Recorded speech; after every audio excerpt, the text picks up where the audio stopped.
Bonjour à tous. Il se joue actuellement dans le monde des prestations sociales un débat très important, celui du recouvrement des cotisations des retraites complémentaires privées qui, à partir du 1er janvier 2023, devaient être recouvertes par l'URSSAF, donc une administration sous tutelle de l'État, et non plus par l'Agirc-Arrco, une administration paritaire, c'est-à-dire gérée conjointement par les syndicats des salariés et du patronat.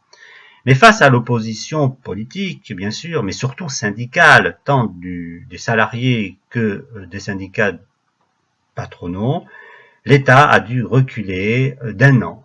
La réforme et donc devrait rentrer en fonction le 1er janvier 2024. Mais cela doit attirer notre attention sur le fait qu'aujourd'hui, l'URSSAF est en train de devenir un monopole du recouvrement des prestations sociales. En effet, dernièrement, on lui a attribué la gestion des indépendants, puis des cotisations chômage. Elle avait déjà dans son bas de laine la santé et la maladie.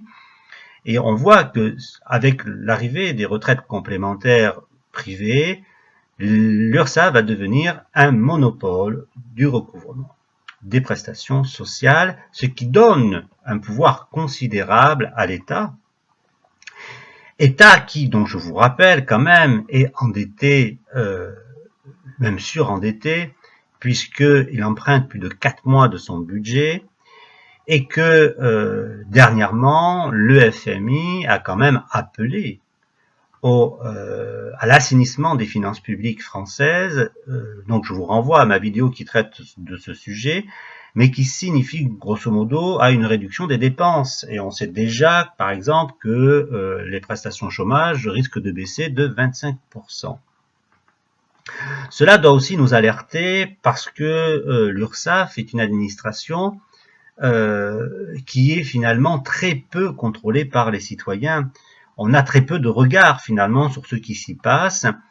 Je vous rappelle que quand on a un différend avec eux, on ne peut les contacter que soit par un numéro de téléphone qui souvent est surtaxé, soit alors par l'application Internet, mais qu'aujourd'hui il n'y a même plus de guichet de l'URSSAF. Il n'y a plus de guichet, donc il n'y a même plus de contact direct avec cette administration qui pourtant est d'une importance considérable puisqu'elle a un monopole aujourd'hui sur le recouvrement de toutes nos prestations sociales, c'est-à-dire sur ce qu'on va devoir recevoir ensuite de ce qu'on a cotisé.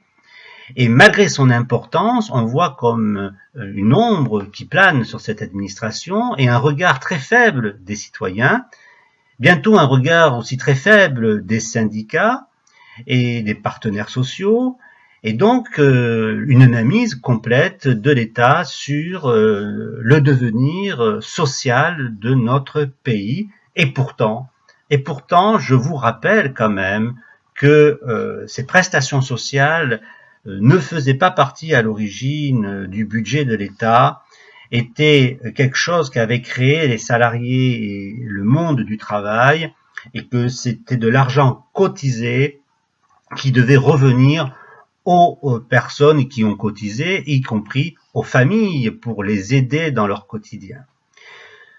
Cette destinée, finalement, pourrait être bien mise à mal dans l'avenir, et c'est pour ça qu'il faut garder un œil vigilant sur ce qui se passe et ne pas être dupe de ce qu'on nous dit. Les réformes, même les plus techniques, ont souvent un impact politique important. Je vous remercie de votre écoute et vous dis à très bientôt.